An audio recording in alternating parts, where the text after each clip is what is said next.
Hello, Ed. Hi, how you doing, Eric? I love your background, by the way. Oh yeah, it's pretty tight. Um, Yeah. I guess we'll start off with I'm here with Ed Cunningham, director of Arcades and Love Songs, A Ballad of Walter Day, which is a follow-up to King of Kong. Um, what started this project and what's it like? Because King of Kong was such a huge hit, especially for a documentary.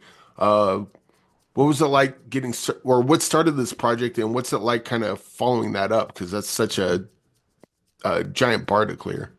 Yeah. And there was hesitation to actually do this project because King of Kong, it's one of those things you don't really want to mess with. You made it once, it's out in the world, people love it, it's got a fan base. But everything changed in 2018 when Billy Mitchell was accused of cheating. And then, all these lawsuits started flying around. And then Walter Day, who's just this incredibly, big-hearted guy who really was so supportive of the gaming community, got pulled into a lawsuit. And Billy Mitchell called me and he said, "Hey, your film is causing this guy a lot of pain. You need to help." And so I actually started helping with Walter's lawsuit and getting on phone calls and helping with strategy. And, it was a really frivolous BS lawsuit, but you still have to deal with it. And it was during those strategy meetings that I found out that some fans of the King of Kong were now paying for Walter's album for these songs that he'd been hearing in his head since the 80s. And of course, in the King of Kong, he tells us that story and he shares this dream of, I don't want to be the video game referee anymore. I want to be an artist up there singing my songs. So there I was on this conference call about a lawsuit, and this mobile game, Color Switch, who was on the call and helping Walter financially with the lawsuit, said, "Hey, we're finally paying for Walter to record his music." And it was like this light bulb moment where, you need, for storytelling, you need really big stakes. Well, we had them with the lawsuit. Here's an elderly man living on Social Security who's being sued for millions of dollars. There's no bigger stakes than that. And he's finally going to sing these songs that I've been hearing for 20 years. We started filming with Walter 20 years ago this spring for The King of Kong. And right from the beginning, he had his guitar out and he's like, "Oh, this woman broke my heart. I hear 138 songs in my head. I want to." And so for me, it was this whole full circle where film came out in 2007, ups and downs for everybody, not all good. Billy gets accused of cheating. Walter gets sued. And then the full circle is, and now some fans of that original movie are paying for him to record his album. And so that's when I put together a group. I called everybody who was involved in King of Kong. They immediately said, "We don't want to do King of Kong 2. Nobody's interested in doing that story on our side." I said, "No, this is not King of Kong 2. This is part of the King of Kong cinematic universe, but this is Walter's story." And what was really cool is everyone who was hesitant about making a movie, as soon as I told them that it was about Walter and his music, they were all in. Everybody said, "Okay, yes, we can get behind that," because everybody loves him, wants to support him. And so it's kind of a long journey to get to making this film. But honestly, after I found out he was making his album, is finally making his album, I felt like I had to do this. I didn't really feel like there was much of a choice. It really felt like an obligation. Well, just to go back to the lawsuit, you said that the lawsuit was kind of partly due to the documentary. Does that make you gun shy going forward? Because when you do a documentary, your only responsibility is to tell the truth, but sometimes you also have to kind of control what you let out and what you don't based on the people that trust you that you're making the documentary on, so on and so forth. But do you ever since that, have you ever had to like pump the brakes on something, or was like, I don't know if I should do this because I don't know what this will bring forth? Yeah, the I've done enough documentaries now, and I wouldn't have said this 10 years ago, but I do believe this very strongly now.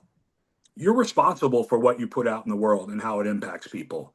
And people who trust what you're doing and want you to be a part of it and want you to sorry, my thing went sideways on me. Can you still see me okay? Yeah.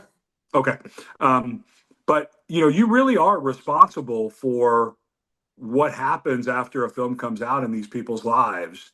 And The King of Kong has had this really rich, both great history and dark history. I mean, there's been death threats to people, there's been lawsuits. This has had a long wake of impacting people's lives.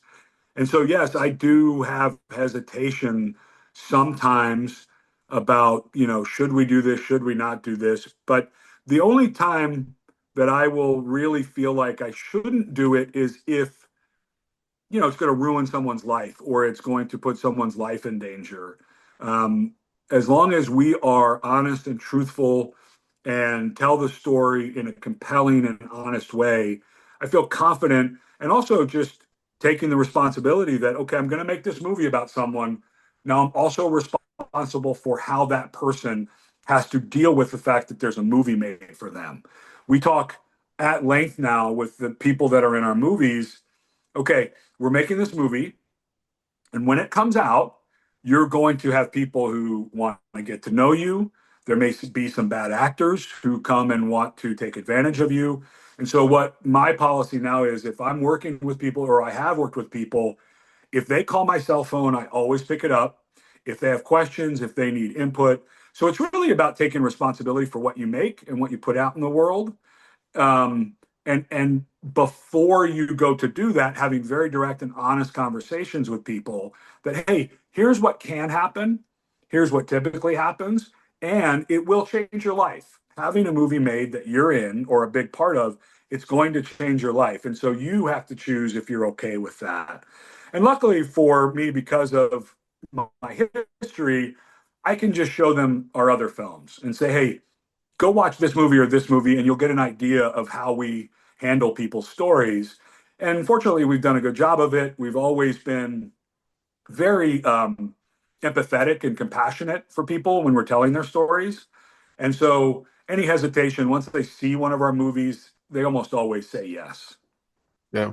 And so when you're doing a documentary, because obviously King of Kong turned out great, Arcades and Love Songs turned out great, but what's your process going into a documentary? Because you're not really writing a script. You don't know how it's going to end all the time. And you're just kind of, I think we got something here. Let's follow it and see what happens. Have you ever had a situation where like you started a documentary, it's like, there's just nothing here. We got to bail or, Yeah, well, yes, but that one came back to life like 4 years after we walked away. The story re-engaged. So we ended up, it was a film called Finders Keepers about a lawsuit over an amputated leg, um, ownership of that leg. Um, so that one, died and went away, but then the story sort of re-engaged. We ended up finishing it, and I'm very proud of that movie. This one was a little different though, because the lawsuit was already going, right? So I knew I had some sort of juicy, some drama to deal with in that. But really, Walter's music and him already being in the studio and it being paid for by fans of the King of Kong, there was already a story evolving that this was different than any project I've ever done, where almost every project we've done, we don't know what the outcome's going to be. We don't know where it's going to go. With this one, I knew Walter was going to eventually get up on stage and sing his songs. So I knew that we had an ending coming. Now, where that almost went sideways was when he walked out on stage and had never performed publicly in front of 100 people and completely froze. And I vividly remember standing in the back of that room thinking, oh my God, we've been filming for 7 months and this is going to be a train wreck. He couldn't sing. He was nervous. He froze at one point. And what was beautiful though is Walter, who, you have right behind you, the first group of gamers that he backed, those guys showed up. And not only did they show up to support him, but while he was struggling, they started saying, hey, you're doing great. We're behind you. We want you to do well. And you could see Walter start to get this confidence. But that moment, I have to tell you, was terrifying when he came out on stage and froze up, because I don't know how I would have made a movie if the ending was this guy going on stage and totally bombing. And thank goodness that's not what happened. Yeah, it was really great watching him sing, especially I don't know if this is a spoiler or not, I don't think so, but like I think it was the third song he did, and someone was saying like, "Oh, you keep getting better." And then that third song he was like choking up, but like technically it's a mess up, but that choke up like adds that much more emotion to what he's singing. It was just really great to watch. Yeah, that's that was one of the things we wanted to make sure to convey is he's not a great singer. He's just not, and that's okay. His goal is to be a singer-songwriter, and Bob Dylan's not a great singer. There's a way where the humanity of Walter comes through in his singing, but he is a very good songwriter. His songs have hooks for days. I mean, he writes a great melody. You mentioned that song, it's called Hold Me. Beautiful song. And because he played it as an encore and because it's so memorable, the audience was singing the chorus along with him. And it was only the second time they'd ever heard the song. They'd heard it 10 minutes before, they're hearing it again, and then they're singing along. And so what we wanted to show was, sort of warts and all. Started out a little rough. He got that confidence. You nailed it on the head. I think it was Billy Mitchell who says, like, you struggle on the first one, the second one's better. We think the third one's going to be great. And it was. It wasn't that he all of a sudden became Celine Dion and could belt out a tune. It just gave him confidence. It gave him comfort. He got into his groove. And by the time he played the encore, which was Hold Me Again, the audience is singing along. His voice is there. He's on time. He's in tune. And it really was nice to see that community that he had been supporting and pushing them in the spotlight for so many years, that they were able to spin that around and say, hey, we're here for you. You're doing great. Keep going. And he really got that support and that love from his community, both the gaming community and also his community in Fairfield, Iowa, where he's from. They really rallied around him and helped him really pull back from what was going to be a disastrous performance into what became a beautiful night for him. So, has Taylor Swift seen this documentary? No, she hasn't. I mean, we have our fingers crossed. Um, that was one of those moments in filming. There's 4 or 5 moments while we were filming with Walter that just really surprising things happened. And one of them was it was the day before his big show. And I said, hey, we got to come over and film you practicing, sort of your Rocky montage. And when we walked in, he had Taylor Swift up on a screen doing a performance. And he turned, he goes, do you guys know Taylor Swift? Do you know how good she is? And it was just this moment of like, yeah, we know who Taylor Swift is.